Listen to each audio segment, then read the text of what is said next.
PS5 how to factory reset. Hey everyone, welcome back to the channel. In today's video I'll guide you on how you can factory reset PS5, so make sure to watch the video till the end.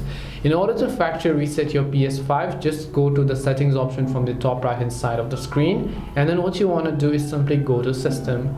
And when you go to system over here, you can see system software. Under system software, if you look over here at the bottom, you'll find reset options. So now when you go to the reset options over here, you'll be able to find all these options, where what you need to do is select reset your console. All data will be deleted, of course, so just make sure to click the reset button and your device will get successfully resetted. This way you can factory erase your PS5. Hope this video was very helpful to you guys. If it did help you, then make sure to leave a like and subscribe to the channel. If you have got any more questions, then feel free to also leave them down. Thank you very much for watching till the end, and see you soon in our next video.